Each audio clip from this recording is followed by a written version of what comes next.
listeners, welcome to episode number 3 of Closing Night Theatre Therapy, a podcast hosted by me, Susie Wrong, theatre critic at susiegoc.com, and my co-host Nate Edmondson, composer and sound designer. If this is your first time tuning in, we are so happy that you found us, and we hope you're going to enjoy everything that we have for you. If this is a return visit, thank you so much for staying with us, as we talk not only about what we've seen on stage, but also the shenanigans that happen backstage, always aiming to gain special insights from the lovely people who make the magic happen. Today we take a look at Jess Joe Forever by English playwright Zoe Cooper, who demonstrates extraordinary tenderness in her writing, beautifully authentic in the way she presents the voices of children and teenagers. We will be speaking with two of the showmakers, actor Nick Calder and production designer Isabel Hudson. But before we do, we'd like to thank NIDA for their sponsorship of our recording studio and acknowledge traditional owners of the land on which we meet, the Gadigal people of the Eora Nation, and pay respects to the elders past, present, and emerging. Nate, so this is not your first encounter with the show Jess Joe Forever. No, that's right. I saw this production, or not this production obviously, but I saw a production for the Edinburgh Fringe Festival in 2017. And with me in that same audience were two of the creatives that are actually on this version of the show. Ben Brockman, who did the lighting, and Isabel Hudson, who obviously will be in studio with us shortly to talk about the show. So it's really interesting to see that it's made that journey across the oceans to find its way to Australia for this season here. That's testament to the power of the production, I think, of the play. Were you all three very moved? Was anyone crying by the end of it? Everyone was very moved and very touched by it, but not in a way that works off the back of some sort of exploitative tragedy porn or anything like that. You're moved because you recognise your own experience as a youth reflected in it. I guess at the end of it, it's just basically about how we forget life can be so hard when you're a child. I think I remember being a child and people always say that, these are the best times of your life, and and it's all meant to be really great and easy, but obviously it wasn't. And I think that show kind of showed us how, kids are so fragile, really, and by nature of it, they have not experienced anything until they experience it for the first time, and they're experiencing everything for the first time, and how difficult, how challenging, how traumatic it can be sometimes. Heartbreaking. I thought the show was so moving, but also extremely optimistic. So hopefully we'll get some optimism from today's podcast when we speak to our guests later.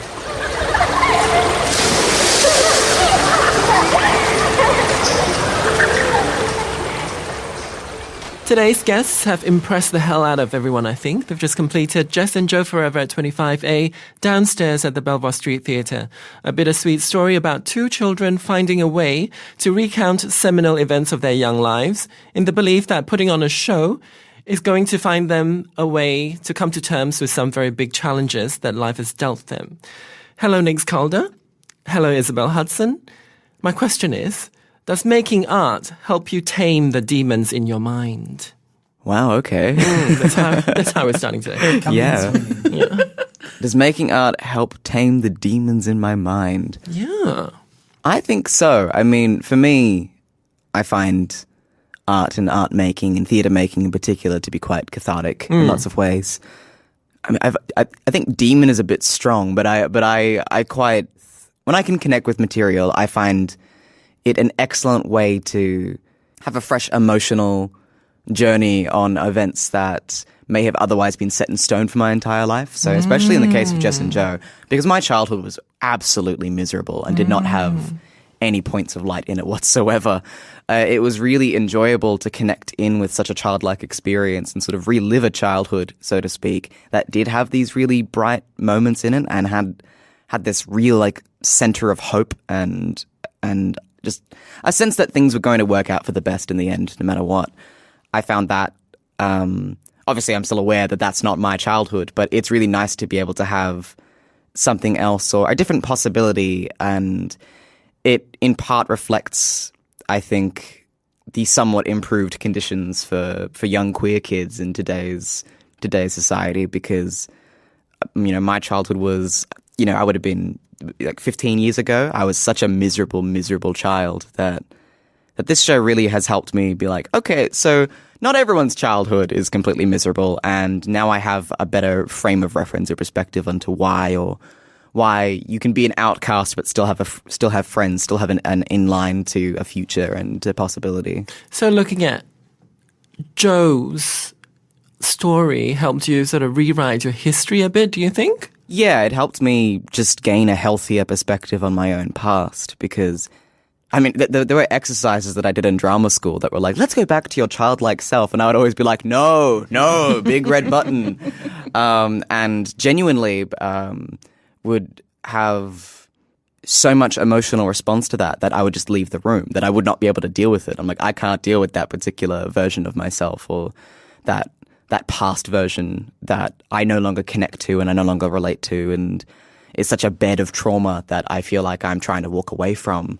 Whereas Jess and Joe, and particularly the rehearsal process for Jess and Joe, cultivated such a beautiful, warm, embracing environment that I was able to talk about those elements of my childhood much more objectively and come to terms with it in a way that I haven't been able to do through the actual therapy that I've been doing, where that's such a specific, box of stuff to deal with, and it needs a specific specialist to deal with. So, yeah, I've just found myself with a better view of my life, my trajectory as a whole, because I finally had this really affirming experience in theatre that stands in counterpoint to every single person along every step of the way through my life telling me that I would never make it as an actor because of my identity and because of who I am. Wow. That's fantastic. Yeah. Because I always think being genderqueer acting is so hard. Because it's hard for anyone anyway to sort of excavating things from the past, or even things that you're now trying to deal with. And I think gender, for people who have, dysphoria and things like that, to sort of confront roles in such a direct way, it must be incredibly confronting. So you spent 3 years, I'm assuming, at NIDA. Yeah. I'm sure you've had lots of moments where you were required to play things that were just so against what you were trying to deal with in your own life. Yeah. And no amount of begging or pleading to the contrary would save you from such a fate. The understanding was that everyone, has to play roles that they don't like. And my argument was, well, I feel like this is psychologically damaging, and asking me to do this is like pretty unethical. But given that I was, generally speaking, the sole trans person in any of those rooms, it was really hard to self-advocate for why it was so damaging when there were, 24 other people saying, but everyone deals with this. Because for me, it wasn't until about second year when the head of acting realized that the version of NIDA that I was going to is very different to the version of NIDA that all my fellow peers were going to. And it wasn't until then that I started to get more support from the faculty in areas like that. But I had to play so many roles that made me so very uncomfortable. And even the small ground that I tried to win back for myself was generally not enough, and generally was something that you had to fight very, very hard for to gain very little back in return. So getting the opportunity to connect with a character that shares so much in common with me and with my history is very, very freeing in many ways, and nothing has quite compared to it, because I felt like I was sort of held in stasis for 3 years, unable to connect with myself or my community effectively. So this has been a very good palate cleanser for that whole experience. And you hope that for the audience seeing the play, that there are people that are going to come and see it that have that same experience, that it helps them reframe what they've gone through and how they see themselves, which is, I guess, why we do what we do. We had plenty of trans people come and see the show, which really lifted my spirits. There were lots of people that were coming to support me directly from Trans Pride Australia, amongst a couple of other people. And what connected with me the most was the young trans and gender diverse people that we had in the audience at times. And on the very, very first performance, which was preview 1, we actually had 50 high school kids come in from, where were they? From Castlemaine in Victoria, because they were on a trip to Sydney, I guess. And they managed to come and see the show, and we had a Q&A at the end for the high schoolers, and the very last question was from a young trans kid who basically thanked us for putting on the show and for feeling represented by the story that was being told.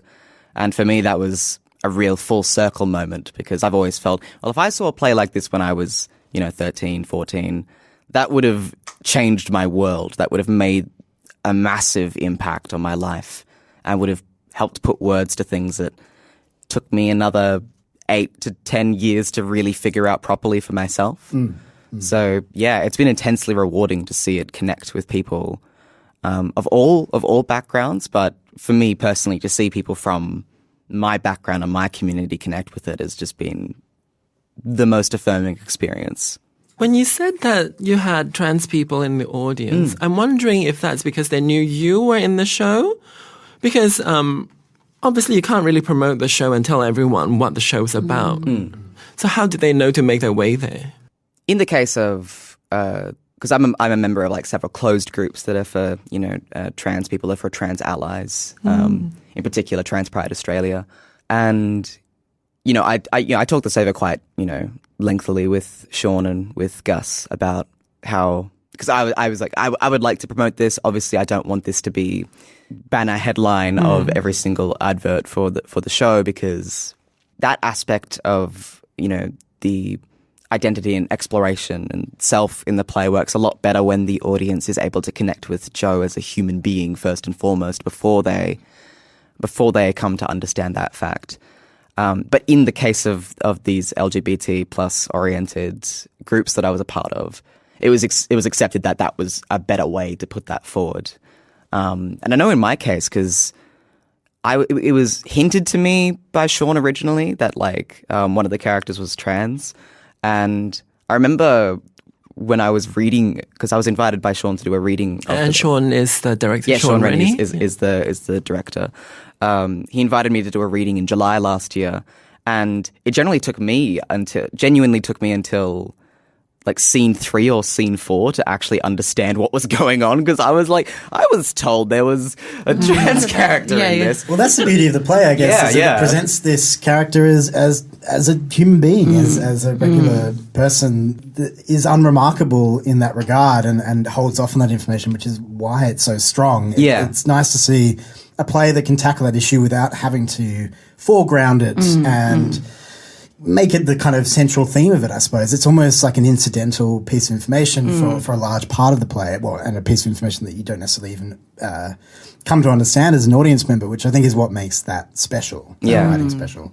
Speaking of the writing, I want to field this question to Isabel, because I happen to have a little bit of inside information on this. So flashback to August 2017, and Isabel Hudson, Benjamin Brockman, and Nate Edmondson are at Edinburgh Fringe. Seeing a little show in the Traverse Theatre that we weren't quite sure what to expect from, called Jess Joe Forever. And here we are all these years later. And tell me about the journey of how did you come to take that play to the other side of the planet and present it to Sean? Well, we bought the play actually after. I remember also because I had no money on me, and Ben paid for it. I remember, yeah. My copy. And anyways, we saw it, and as part of a whole collection of like a program that was mainly focused around queer and trans stories, actually. And we saw about maybe 4 or 5.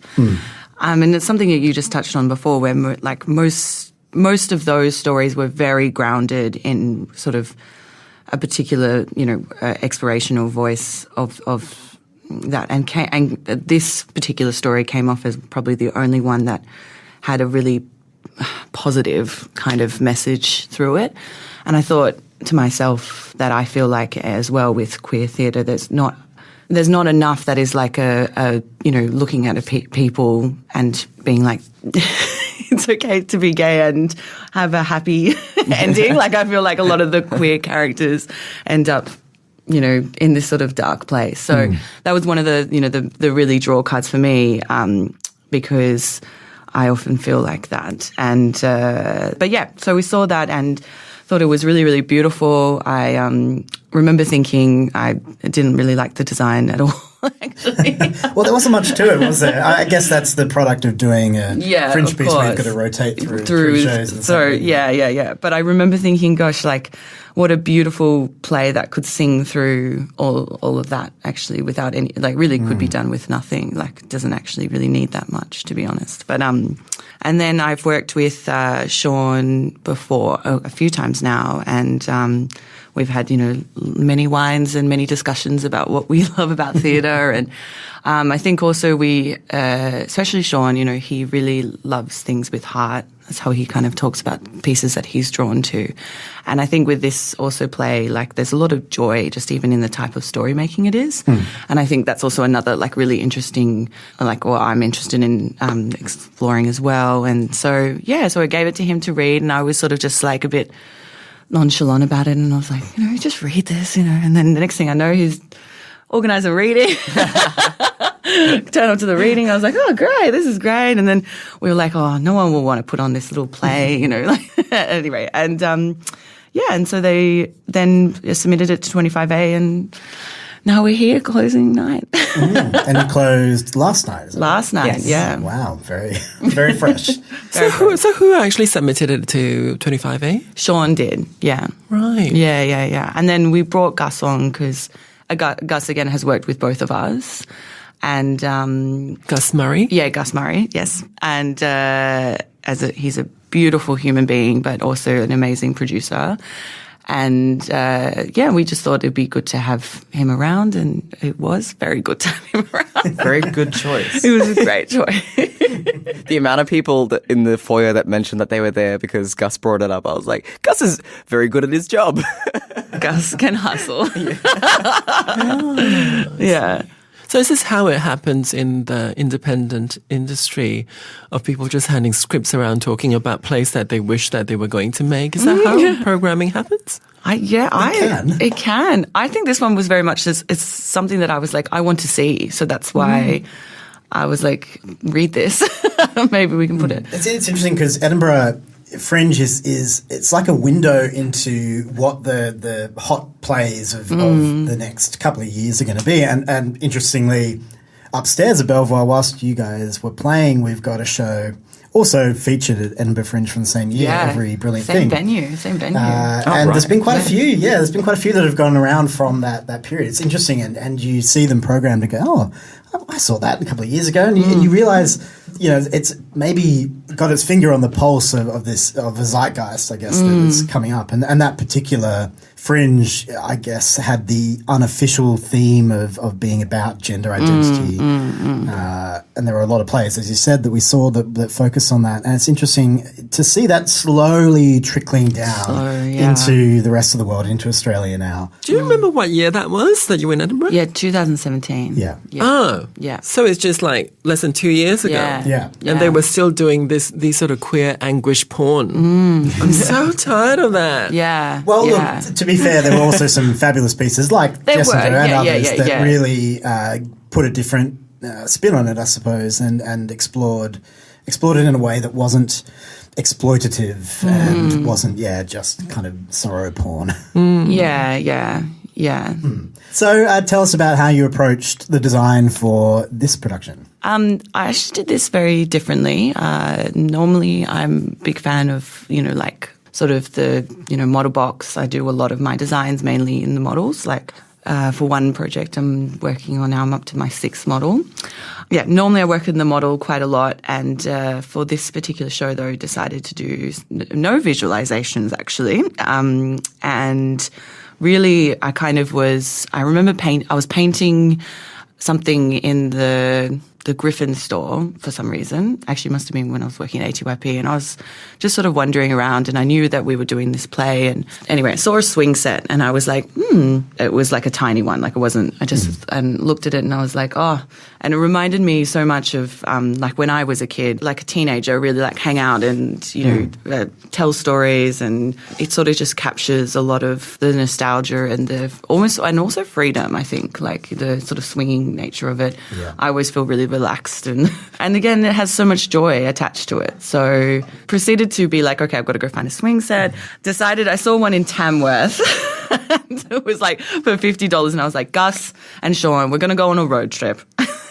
And then they were like, you're crazy. Please don't make us go to Tamworth. And I was Surely there's another swing set. But then I was like, I'm going to show Sean first because he'll get on board. And he was like, it is the perfect swing set. Anyway, turns out I was telling this story to people at Belvoir and they were like, have you seen our swing set in the shipping container? And I was like, went and found it. They were throwing it out.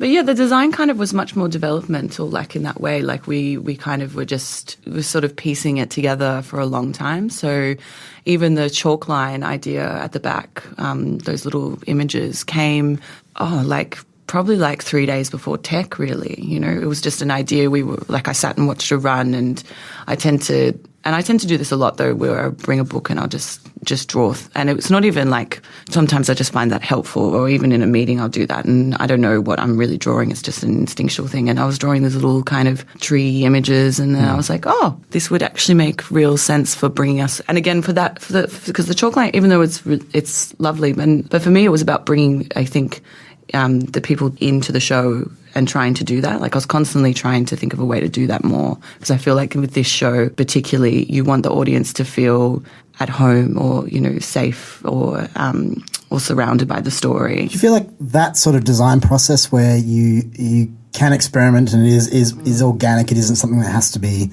locked in every tiny detail from day dot, do you find that makes it hard for you to transition that work into more subsidized companies where the expectation of having everything mapped out in so much detail so early on is very much part of it? Yeah, never happens really with set, because, you know, of the money really, and the facility, and also the resources, the company's resources to realize things. It's more, I think some dance and movement companies are more set up for that sort of type of work. Yeah. But it's very like, you feel the pressure.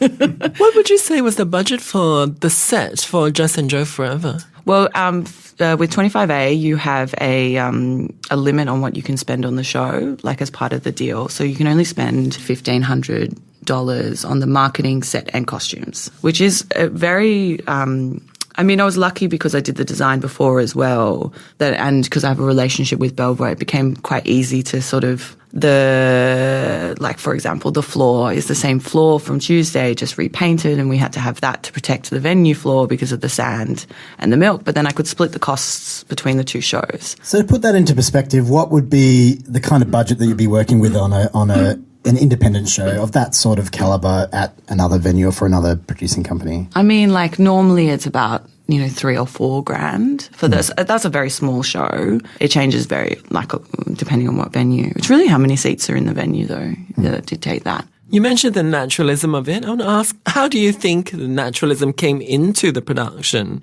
Because I think that was a very striking quality of the performance, of how two grown people were playing these 9-year-olds, and it take no time at all for you to buy into it. So I guess the naturalism was so convincing. How do you think that was created?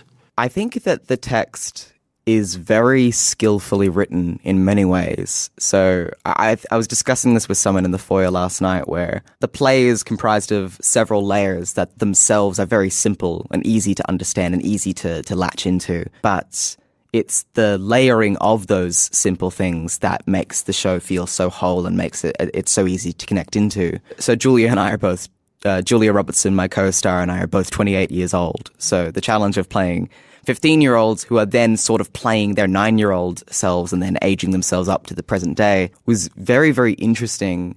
Sean Rennie, in the process of casting, clearly saw such a childlike enthusiasm in both of us and the ability to play with one another. That part was quite organic for us, I think, just connecting in with our inner childhood. When did you meet Julia? Because the chemistry is incredible. So I first worked with Julia quite briefly when I was in second year at NIDA. There was an initiative at some point where I was like, we'll match up a bunch of the second year actors with some of the MFA writers so that the writers have a cast and also that the actors get to work on, emerging text and to talk with emerging writers. And I think it was a very good idea, to be honest. And in that section of writers, someone had written a transmasculine character, and it had been floated by someone in the building that was happening. And then I was like, "You will assign me to this project." So I got to work with Georgie Adamson, who wrote the play "Whose Uterus Is It Anyway?" and Julia was invited to speak as one of the other characters in it. And so, yeah, we worked together for, on and off for like a couple hours that week. And that was it. And I didn't really, I saw Julia a couple of times, but I didn't really work with her or speak with her at length until suddenly we were in the callbacks together. So the chemistry is undeniable. Like I very much agree. And so you had a callback together? Yeah. Oh. So we auditioned separate. There was like an original audition day, which I didn't see her in, and then there was a callback day where basically they had it down to a couple actors for each role, and they were just doing a bunch of chemistry tests back to back. And so I worked with Julia then, and I didn't remember much of the time that we spent together in the room, or rather it didn't stick out to me. And in retrospect, I realized it was because our rapport was so natural and so effortless. Effortless that it didn't really clock in my head. I didn't feel like we were acting when we were together, so it didn't stick out of my head. So when Julia was cast, I was like, that's interesting, because I barely remember our interactions. Which makes me sound heartless and cruel, I'm sure. But not to say that Julia's forgettable. She's unforgettable. Oh, no, she's absolutely unforgettable. But I remember being like, oh, okay. And then about 2 rehearsals in, I was like, oh, I get it. It's because you and I talk like we've known each other for 10 years. Our connection developed really, really quickly and very, very strongly. And we realized that, for this play to work, you kind of have to be best friends. And it was really fortunate that we instinctively wanted to be really good friends with each other. Is this something that actors have to have?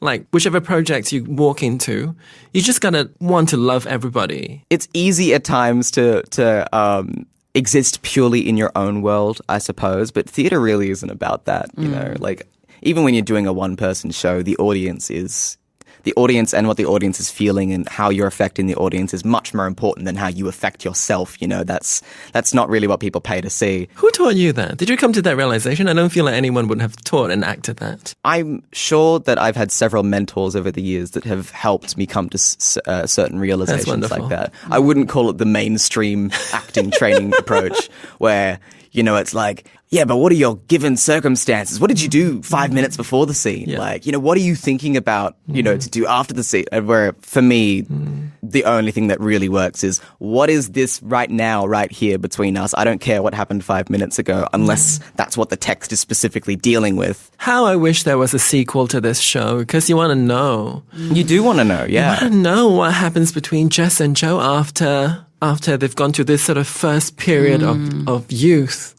and how their relationship is going to develop. So this Australian production of Jess and Joe Forever seems to have germinated from your passion for the play. Yeah, but also I think every time someone read it, they just, like, Sean he really did a lot of it. But what were the things that were particularly, like, resonant with you? I think definitely just that it was, it was, as Nick said, so simple in its kind of conception of this idea of, boy meets girl, but we're going to really flip that. And I feel like that is often explored in different plays, but this particular one, especially with the sort of looking at this like gender, it actually is not really about that actually at all. Like it's just that because it's a non-thing, I thought that was just really interesting and great. Like I feel like I see a lot of plays where those characters, it's just made such a big deal of, and you're like, well, no, actually being queer, or it's just your life. Like it's not actually this. Anyway, I think with that part of it, I really connected with very, very personally as well. So I was like, I wish I saw more characters. Like I wish I saw, for me particularly, like I wish I saw more gay female characters on Sydney stage. I wish we saw like these just different people and not just focused in this one lens of a crisis of being gay. Like, that type of not to say that that isn't important to explore at all, but sometimes I'm like, why isn't it just that the main character is gay and that's their state, you know? Because there are other parts of people other than their sexuality. Well, Nix, I think you were saying earlier that perhaps the play is a result of that changing kind of attitude towards those issues as we all become a little bit more woke, as they say, to these things. And you hope that, I mean, that's the end goal. Susie and I were having this interesting conversation immediately before you arrived about this idea of what you're actually fighting for when you're championing these issues of, you know, like gender identity or marriage equality, these sort of things, is really you're fighting for the right to just be an ordinary, normal, unremarkable human being like everyone else. It's really Which is interesting, really isn't interesting it? because Yeah. when you win that, when you succeed in achieving that, you're not achieving this sort of celebration of you know, being special and different. It's actually the opposite. You've won normality, which is really interesting because what do you do then? How does your identity change, and how does the community that has fought that battle then reconfigure itself to become everyday people, I suppose, to not have this thing that they have to constantly fight for and that politicizes their lives to such a degree. It's interesting to see how communities are responding to that change to try and reconfigure who they are and what they stand for and what their identity is if they've been so politicized, you know. That's the real tragedy, isn't it? To have to fight to be unremarkable. And then at the end find yourself being unremarkable. Well, that's the problem, yeah. At the end of the day, for a lot of people, suddenly the one thing that maybe made them feel special or set apart from the pack. Or just having a meaning into your life. I think for a lot of queer people of my generation, you put so much energy, and for a lot of us, you put your entire being into finding identity, into finding acceptance, in the hope that something, you know, is going to happen in the future. And you know, to be honest, when I was in my 20s, I never saw that marriage equality would ever happen. So it almost takes you by surprise and, you know, quite a deep shock at what happens after. And, you know, our generation are a little bit like, so now what? And what does Mardi Gras, what does the parade all mean? Yeah. I think it's about coming to a place where we can celebrate difference without highlighting those differences as alien, basically. I think that's what it boils down to, is that we can always celebrate our diversity and our difference. We don't have to eventually erase every single difference. It's just about uplifting them and seeing them as equal, not superior or inferior. Yes. I thought that was interesting, Nick, when you said earlier about your second year here and they were working on whose uterus is it anyway. And did they approach you? Or my question basically is about, like, as trans people, right? Do you go about, what was that old word that we used to do where you are... when you're sort of like unknown, like it's a secret. Stealth, that was the word. Do you go about stealth and hope that everyone pretends with you? Or do you sort of have to kind of march around being a, you know, one-man Mardi Gras? I know. I always love the word stealth because it always makes me sound like military technology. Yeah. In my case, I've always been incredibly out at all times. I'm not just, hi, I'm Nix. I'm Nix. I'm a transgender, non-binary actor.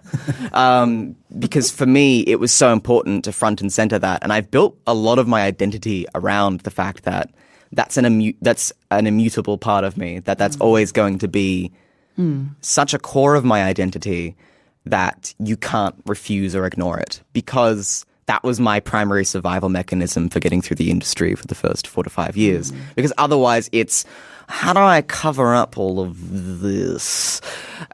Which, you know, was my experience in a lot of the productions at NIDA, where it was very clear to me that a lot of people involved in the creation process of theatre were very uncomfortable with how I would rupture any design that they were creating.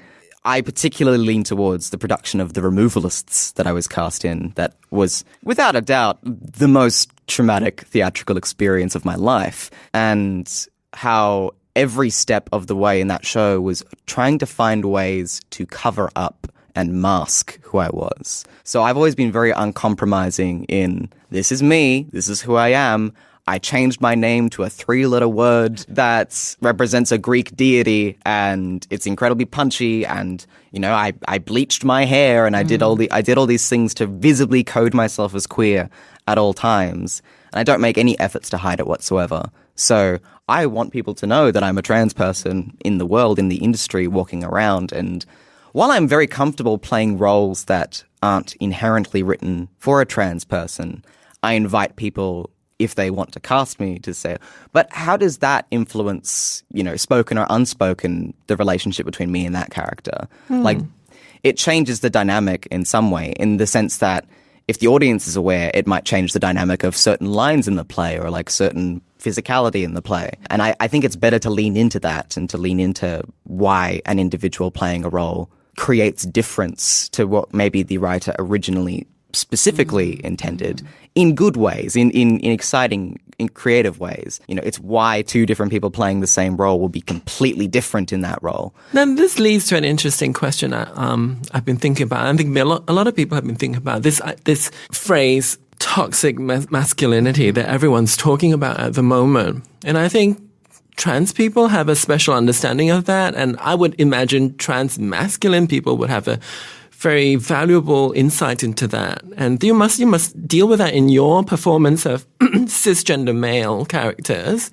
Yeah. How does that work within your mind? Well, in particular, the notion of playing, I guess, like a quintessentially toxic masculinity infused character, it repulses me to my core, because it's the notion of embodying figures that I see as like the predominant abusers in my life. It's why The Removalists was such a struggle, because in that production I was cast as the removalist, and every single other person's main concern was how to make me more masculine and how to make me more man and how to make me more visible or recognizable as this archetype, to the point that I recall a specific moment where the voice coach working on the show was like, Nix, you really need to go like more broad and nasally and, like really like with your voice. And I was like, you're killing me. She's like, what do you mean? I'm like, you're physically killing me right now. I find it incredibly difficult to navigate, because the versions of masculinity that I seek to embody are really gentle, soulful, connected people that frequently outcasts, frequently people that have something that they want to share with the world, but they don't necessarily know how. That people that do feel constrained by their surroundings. So I find it difficult to play more traditionally masculinely coded characters. And I find that's not really what I'm approached for either. Like, I don't think that's really what people see in me. And I'm very glad that's the case, because playing Joe is such a sensitive, gentle, empathic character that is who I was in my childhood. And that is why I suffered in my childhood. The further I can get away from characters like the Removalist, the happier I'm going to be in my career. I'm not ready to tackle something like that, and I don't know if I ever will be. And I think that's okay, because when I first came to NIDA, I told them precisely what my safe acting range was. I was like, I can play masculine characters and I can play feminine characters, but my preference is to play characters where their gender does not determine the outcome of the story, if possible. And the result was, oh, but acting school's about pushing you outside of your comfort zone. So, and I'm like, no, not my comfort zone. I will be sane within this box zone.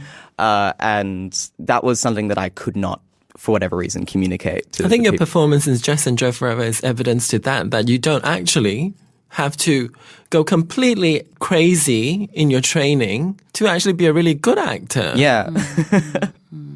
And Isabel, doing the design course at NIDA, you're dealing with these large-scale productions, and I feel like, particularly in the last 10 years, the scale of design at NIDA has grown increasingly. Is it then a bit of a shock when you go back into the industry and you inevitably have to do your time in the indie scene, and you do quite a lot of work. You're probably one of the most in-demand designers at the moment. Is that hard to sort of adapt to go, I don't have this endless contingency budget I can tap into, and I have to make this expression with less resources? Yes. Which I think, again, I think that space downstairs is an example of that, where, the restraints will create creativity in it.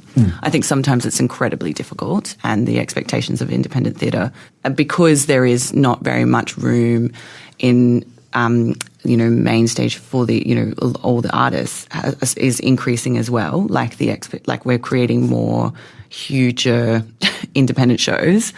because there's not really room to go anywhere, like very much, like that middle sector especially. But I think in terms of the process, I feel anyway, I feel very strongly that yes, the night shows were really big, but you kind of get given this process, you know, which is one process, not you know, and you have to glean out of it what you will.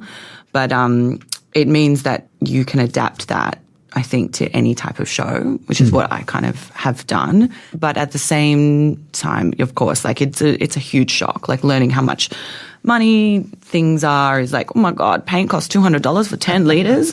Like, of course, is like a big thing. But I think I don't know. I have found, for example, like doing painting, like a huge. I find that really joyful, like really, really enjoy it.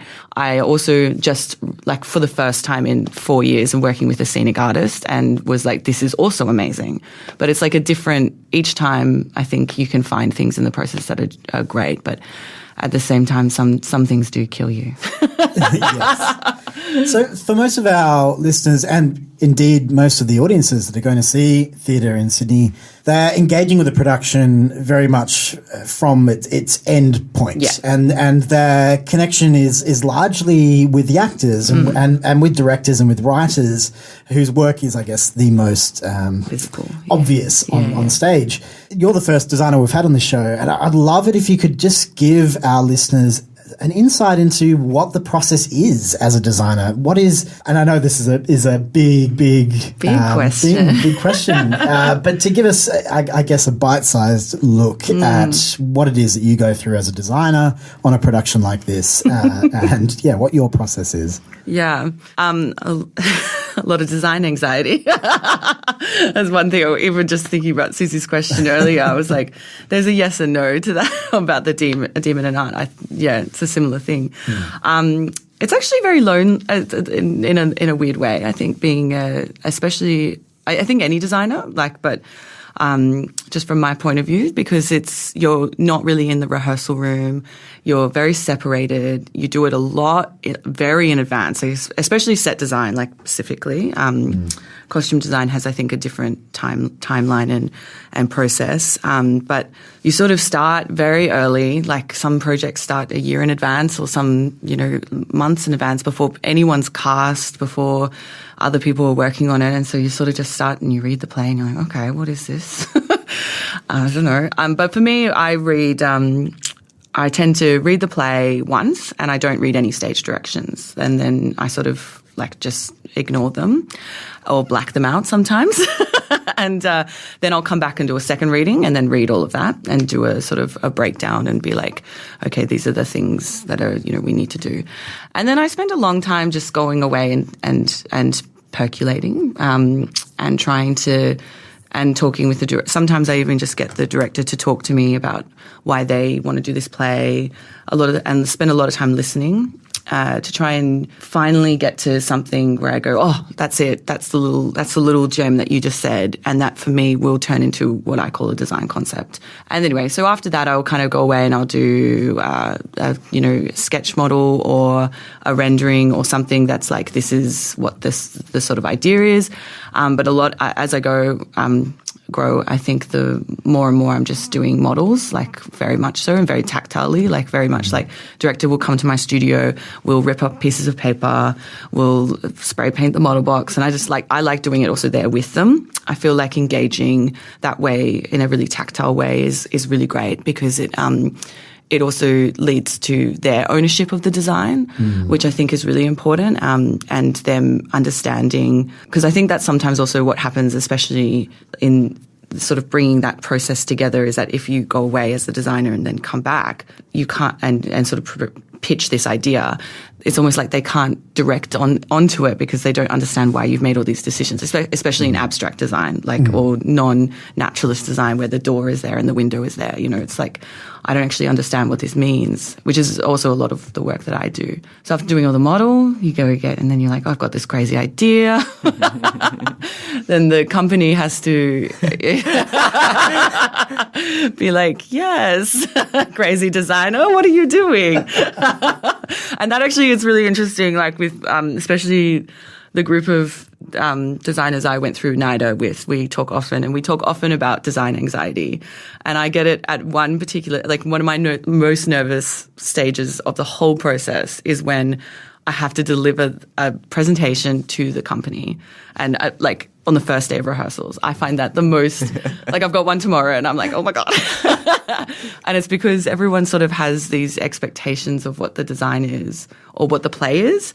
And as your the job is to be like, no. scratch that. You thought you were doing this play, not anymore. And you're sort of like, oh God, I hope everyone gets it.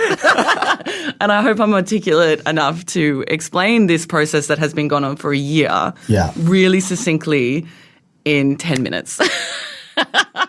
It's unusual. This is unusual. Yeah, it's unusual to have a designer take a play to a director and have that level of engagement with it. And that's what I love about this. I love that sitting there in that theatre, a year and a half ago, however long ago it was now, watching that show, to think that now here we are and you've just closed the season of it here that you've created and you've taken that from that little seed of seeing that. And there are something like 16,000 shows on at the Edinburgh Fringe the year we were there. It's an insane number of productions of all different scales. Pretty sure we saw an opera with a Yeti in it. You did, that's right. Sasquatch, the opera. Yeah. Sasquatch, the opera, thank you. I've forgotten what it was called. There were some real gems at Edinburgh Fringe, let's be real. That one was real. Anyway, yeah. But yeah, it's this great kind of melting pot of all these ideas. But you're kind of rolling the dice on the shows that you go and see because there's so much on offer. And to think that, we got lucky and when we saw this really great show and that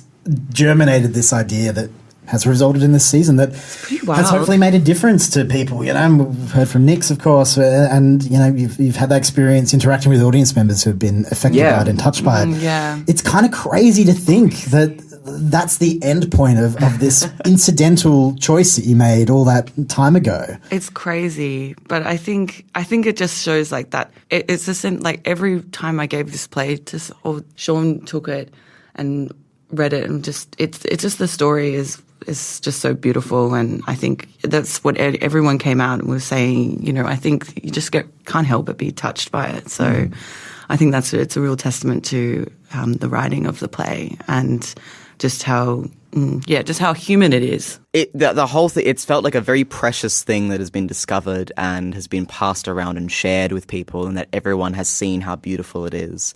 And that is a very unique experience, I think, that this play is really special and it's a very rare opportunity. And it's quite an honour to be able to be part of that, Definitely. isn't it? And a great pressure as well to have that responsibility. I've said pretty much every single night to audience members that come to talk to me, I'm like, that this show has been an absolute privilege to work on and that the team has been such a privilege to work with, because there is not one person in the team of this show that has not poured their everything into making this show as special as they can. Nix, can you ever see this play as being irrelevant one day? I don't know. I think it's set in a very specific place in time where this sort of thing happens. And I don't know if these issues will necessarily ever go away. I'd like to believe in a future where things like this are at the very least easier to talk about and easier to broach as subjects with each other.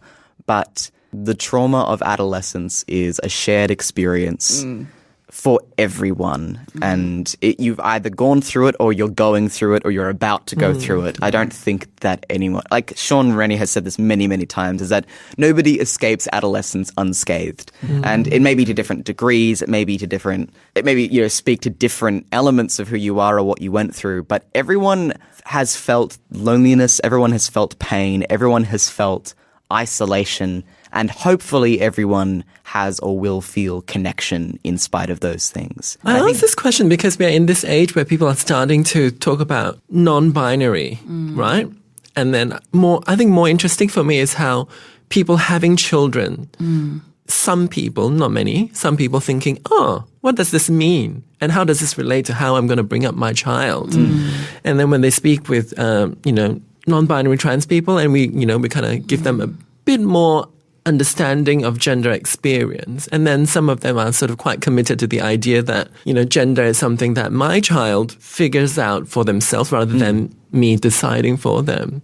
So this is obviously wonderful to think about. But, from this time and space, it's so hard to imagine a day where Jess and Joe Forever is a little bit weird because, why is Joe having such a hard time being the boy that he is? But now it's obviously so obvious to us what the struggle is about. Yeah. I don't know, because we ultimately, I think the goal of society is just to decouple gender from many things. Yeah. It's not necessarily about the acceptance of trans and non-binary people will come about through an intersectional feminist approach as much as anything. Absolutely. It's about removing the need to view these as to view every single person as a human being capable of independent thought and making their own decisions with bodily autonomy. That is the battle that we're actually fighting, and everything else is just in pursuit of that larger goal, I think.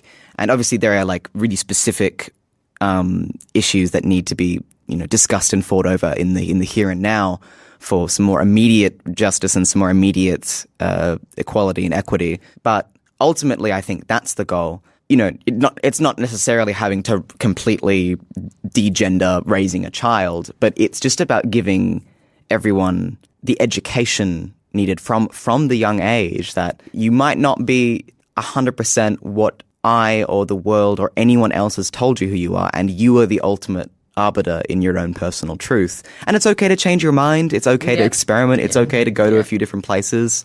And you never have to come to a final decision. I feel like I've been in transition for 10 years and still going strong. Everything, for me, things shifts almost seasonally. So I think that's the future that we're traveling towards. But I also think that that's what really scares people, the idea of fluidity, that things aren't just one thing. Yeah. I think that is the people have real issues with accepting those ideas. If you can't box something into a category, you can't control create a it and binary, you can't own it. You can't sell it. monetize you can't market it. That's right. 100%. And I can't be you're going to act this way. And I think people actually subconsciously think that's really dangerous or don't want to deal with it or get freaked out by it or whatever. They just... In a lot of ways, when you're growing up, at least, if you're well, my life makes no sense, but at least someone's given me a guidebook on how to cross my legs and eat, and eat at a table. There's... these are some personal truths that ground me. I don't know if God is real or not, but at least I know what people expect me to do when I sit on a train. I think it's about finding comfort in some things. And I did a reading for a play last year. There is a non-binary character in that, and an argument they have with someone else is that this character is how can you be moral if you can't even decide on what gender you are? And I thought that was such an... I was almost at a stroke. and I mean, and that's that character specific. I know. And the character responds in a way that I, the non-binary character responds in a way that I'm yeah, hell yeah. But I thought that was such an interesting crystallization of so many of the fears that I see around. If we remove gender, what's going to happen? People... Yeah, people get very freaked out by I've got it. a question for Isabel. As a production designer, what do you find useful and not useful in the reviews that you read about the shows that you work on? That's a very good question. I sometimes I don't like reading reviews actually, because I find if you, for me anyway, personally, get too invested, especially when you're trying to do bold things, they can go really well or they can go terribly. And I think sometimes, of course, you have to hear, the audience and review, that's what reviews sort of are really, the response of an audience in a way, a very educated audience. But I think it is helpful to hear all those things at some point. But I think sometimes when it's too close to the process, it can be quite damaging, sometimes if they're not super positive. But I even think the positive ones sometimes are damaging as well, in a different way. So I think now I tend to leave a big kind of gap before revisiting reviews. Unless someone draws your attention to it. Yeah. And people do send you things. Like, I get that often, and sometimes it takes a lot of willpower to, but I think, because you sort of just then fixate on some things and you play it over and over in your head. And then it's like, that's a person's reaction, and whether it's negative or positive. And it took me a long time to kind of come to this, is to be like, it's okay if they don't like what you've done. That's what art is kind of about, Do you tell yourself that, well, obviously this person has never worked on set design and probably has never worked on designing anything at all. Why do I have to take your words so seriously? Oh, you don't like sand? Good for you. I think, and it's really interesting. Some people have very visceral reactions to some of my work, like very, and you're like, and you do, sometimes in your head you go, oh, well, like, what do you know? But like, I sometimes have to then check myself and go, who am I making this for? Like, I'm not making design for me, really. I make it for the performance and the show and the audience. So if that's their reaction, maybe there's a reason. Check my ego. Maybe there's something there that I didn't particularly communicate, like it's really interesting. Like you can't give a pamphlet out being like, this is what the design means. Read it. The curtains are blue because. Yeah. It's not like, an art piece where you've even got the little blurb, you've got to go raw and the show's got to do it. And I think, and that's sometimes when it fails or something, or not fails, but just doesn't sing or whatever, is like when it's not, it was trying to explore an idea and that just didn't work. You would know if something's not working out. Yeah. You don't really I think need you the do. reviews to tell you. Yeah, I think you do. I think sometimes when you're in it, like when you're one of the best parts of my job is I get to leave on opening night. So it's just goodbye. No, but it's just more like you get this time and you come back to the show and you're like I love coming back at the end of the show and you see how it's changed. It's amazing, actually. But I think you get into this really intense part of the process and you're like, I cannot hear anything because I just need to move, and I just need to keep going so that we have something on stage. And I think that's a very raw time to be like, especially even a week after, to be hearing those things. And so I think it takes a little bit of distance to be like, okay, and especially when you've done sometimes the design so in advance, everything's changed in the room and you go, this is a whole fucking different play. I get really terrified as a composer coming back to see the show post opening night. Yeah. Because sometimes you sit in that audience and you listen to what you've done and you go, oh shit. Yeah. What? Totally. Sometimes you can look and listen to your work again and just go, oh no. It's so hard though. That's the thing I think of sometimes with design. It's so hard because I don't know how many times it's happened to me where I come back to the show and then I or in the first week and I go, I finally know what the design should be. I finally know after a year of working on it and we completely spending 20 grand on this set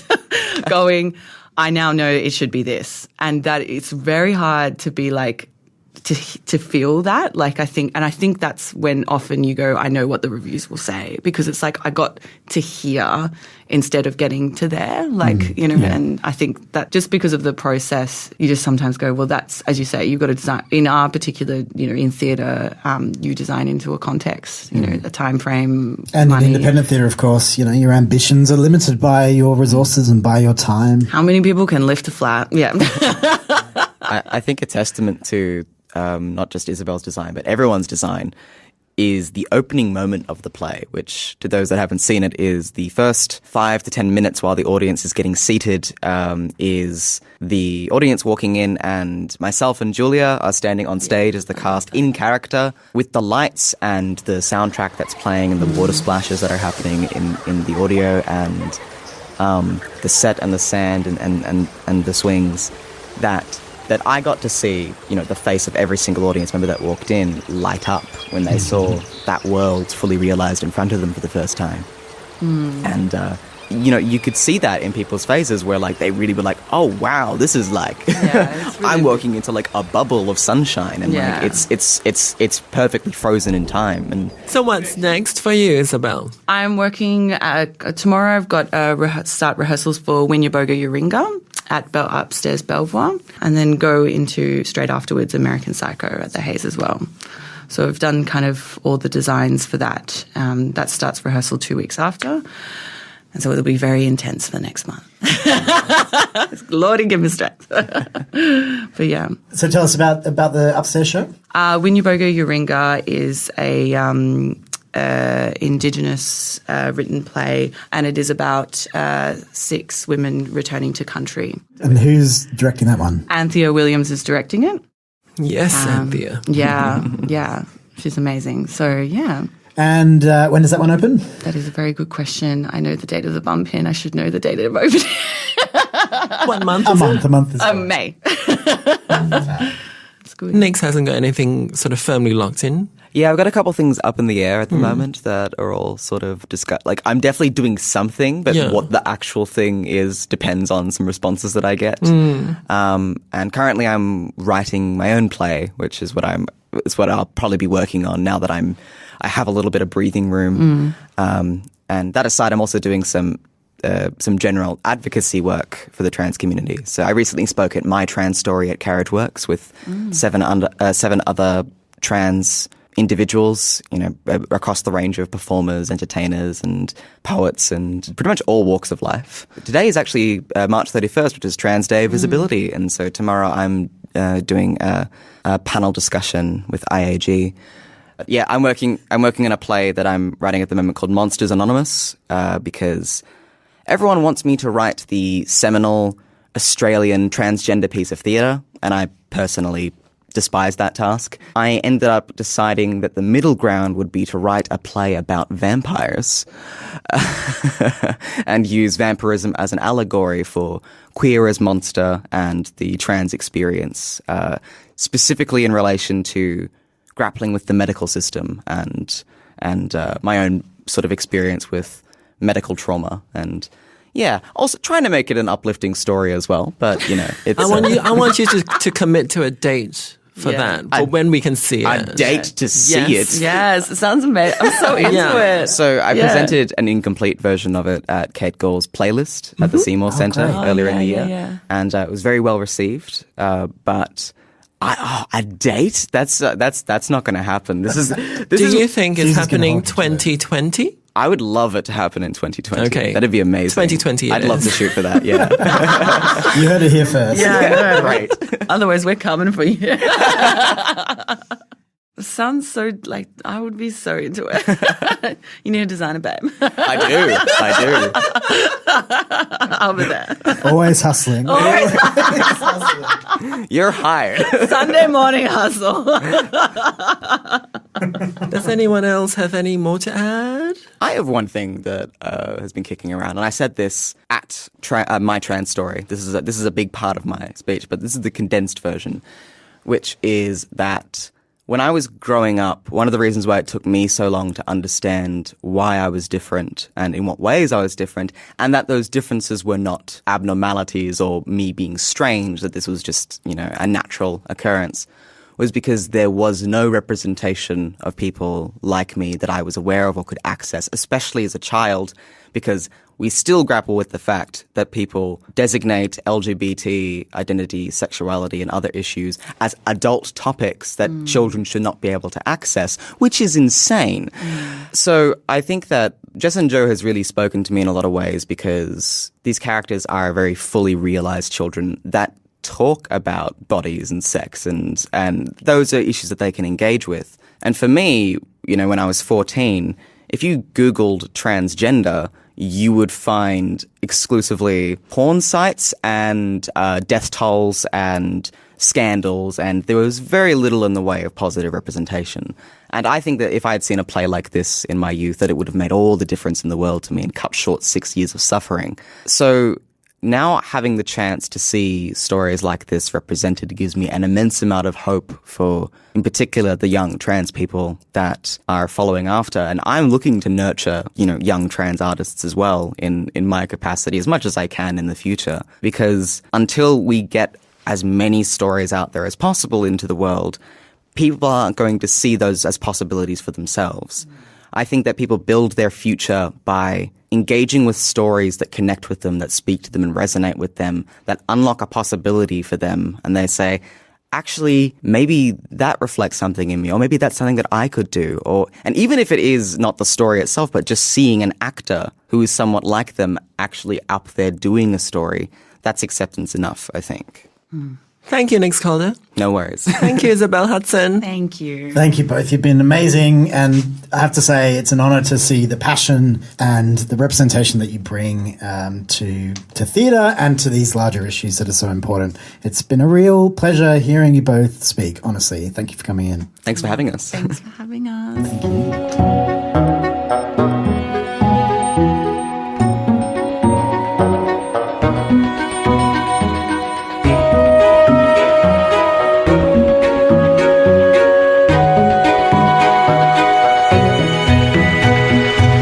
Thank you, dear listener, for being with us today. We hope there were special moments of resonance for you in these discussions about art and about life in general. Next week, we'll be talking about Mary Rachel Brown's Dead Cat Bounds by Griffin Theatre Company. Catch it before it closes 6th of April. This has been Susie Wrong and Nate Edmondson of Closing Night Theatre Therapy. You can subscribe to our podcast at places like Spotify and iTunes. And if we are missing from your favorite platforms and apps, do let us know and we'll find a way to get ourselves listed. Also, follow us on social media to keep in touch. You can find us on Facebook, Instagram, and Twitter. Our handle is CNTT Podcast. Like us, love us, but don't troll us. We're all here to make the world a better place. Until next time, bye-bye. Goodbye.